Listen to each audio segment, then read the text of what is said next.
Israel's return to God. In our last story, we learned of God's victory over the Philistines and his return to Israel. He plagued them with tumors and made it known that he was the God above all other gods. Now we see Israel turn away from their old idolatry and pursue God with their whole heart. Victory and prosperity follows them, but idolatry still creeps in the darkness of their hearts. Inspired by the book of 1 Samuel. The Ark of the Covenant had been returned to Israel, but the Philistine gods were not destroyed completely. Many Israelites clung to many different gods. They kept idols in their homes, and used idol worship as an excuse to sin. Samuel spoke to the people as a loving and strong leader. "Listen," he shouted among them. The crowd grew silent as they listened to Samuel. They hung on every word he said. Samuel spoke the word of God over the sea of people, saying, "If you truly want to return to the Lord, direct your hearts towards him. Pursue what is meaningful and good for your souls. Serve him only, and you will have victory over the Philistines." So the people of Israel burned their idols to Baal and Ashtaroth. It was as if the walls of Jericho crumbled in their own hearts. The heaviness of their idol worship dissipated, and they began to worship God freely once again. Samuel took the children of Israel to Mizpah to worship God. There they sang to him, recounted his laws, and made sacrifices. However, the Philistine wolves caught scent of their vulnerability and sought to attack Israel while they were worshiping. The Philistine army gathered like storm clouds across the valley below Mizpah. They rolled through in great numbers, and their battle cries could be heard only a few miles away. The Philistines were in hot pursuit, and the Israelites grew terrified. Their marches shook the earth, and the clanging of their armor pierced their ears. They were fast approaching. If Israel had still been worshipping their idols, they would have fallen to their fear. Instead, they brought their cries before God. They bowed before him and asked Samuel to continue to pray and make sacrifices. Samuel took a nursing lamb and raised it high for all to see. Samuel drove a blade across its throat. The blood of the lamb was shed before the people.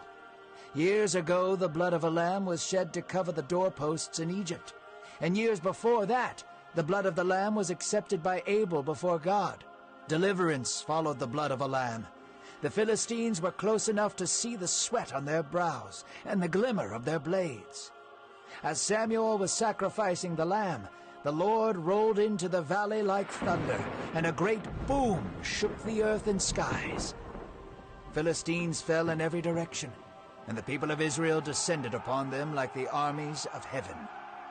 Their swords swayed through the confused Philistines, and victory was handed to Israel on a silver platter by God. The Philistine army, once terrifying and powerful, melted underneath the magnitude of the Almighty. Every city that the Philistines had taken from Israel had been won back, and slaves were set free. Freedom followed the blood of the Lamb. Samuel judged over Israel, and guided them with kindness and wisdom until his old age. Israel prospered under him, and the Lord was glorified amongst his people once again. When Samuel grew too old to judge over Israel, he appointed his 2 sons, Joel and Abijah, to judge over them.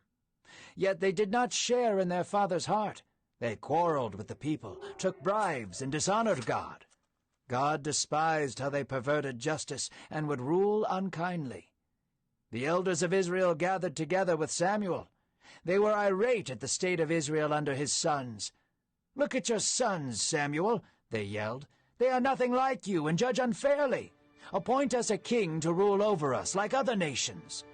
Samuel was devastated when he heard these words. It grieved him that the people would want a king like other nations.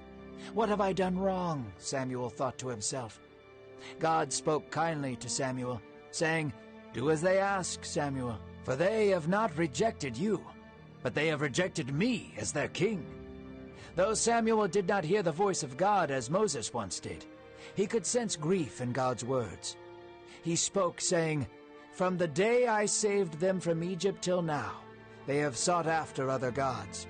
Now they do the same in wanting a king. Do as they say, but warn them that they will never have a king like the Lord." Samuel stood before the people. Tears filled his eyes and dripped down his old cheeks. "You will have a king as you asked, but remember this: a king takes more than he gives. Soon your property will be his, and your goods will be taken as tax. The best of your young men will be taken for his armies, and your young women will be forced to work to sell goods. And one day you will cry out to God because of your king. You will ask him to take your kings away, but you will not be answered." The Israelites paid no attention to Samuel's warning. They longed to be ruled by a king. They had thrown away their old idols, and now their hearts desired a king to worship instead. The human heart is in constant pursuit of something to rule over it. It wants safety, so it grasps for the easiest form of comfort it can find. God would allow the people to put their hope in a king.